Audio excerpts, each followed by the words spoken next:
దేశంలో సోషల్ మీడియాలో full popular leader ఎవరంటే టక్కున చెప్తారు మోడీ సారే అని. యూట్యూబ్లో 2,90,00,000 మంది, ఫేస్బుక్లో 5 కోట్ల మంది, ఇన్స్టాలో 9,90,00,000 మంది, ఎక్స్లో 10 కోట్ల మంది ఫాలో అవుతున్నారు. మళ్ళా ఒక్క పోస్ట్ పెడితే చాలు కోట్ల మందికి నిమిషాల్లో తెలిసిపోతూనే ఉంటది. ఇప్పుడు గీముచ్చట దేనికంటే అరే ఏమున్నారు ఏది సక్క చేయరు, సోషల్ మీడియాని వాడరాదు, పబ్లిసిటీ చేయరాదు. మీకంటే అసదుద్దీన్ సోషల్ మీడియా నయమని బీజేపీ లీడర్లకు మోడీ సార్ క్లాస్ వీకెండ్ అని ఢిల్లీలో గుసగుసాలు. 2 కేంద్ర మంత్రులు, 6 ఎంపీలు, 8 మంది ఎమ్మెల్యేలు ఉన్న పార్టీకి పతారు ఎందుకు పెరుగుతలేదు?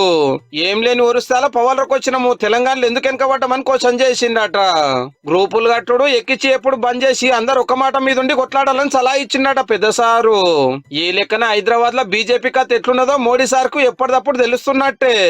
అవు మరి గ్రూపులు వేరుగా లీడర్ అన్నాడు మా పురి గల్వదాయే తలా ఒక మాట మాట్లాడతారు. రాజాసింగ్ సార్ అయితే రాజీనామా పెట్టే పాయే, మీకో దండము మీ పార్టీకో దండం అని. అధ్యక్షుల వారిని పక్కకు నూకి కొందరు పెత్తనం చేస్తున్నారని సాప్సీదా అంటున్నాడు.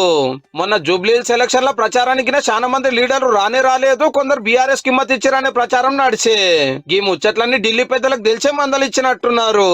కానీ దేశంలో సోషల్ మీడియాను పొట్టు ఎట్లా వాడాలనో బీజేపీకి తెలిసినంత ఎవరికి తెలియదనే ప్రచారం ఉంటే మీకు వాడనీకి వస్తలేదని ఎడ్డిచ్చుడే కాదు, ఎంఐఎం టీం నయమనుడే సూపర్ పో.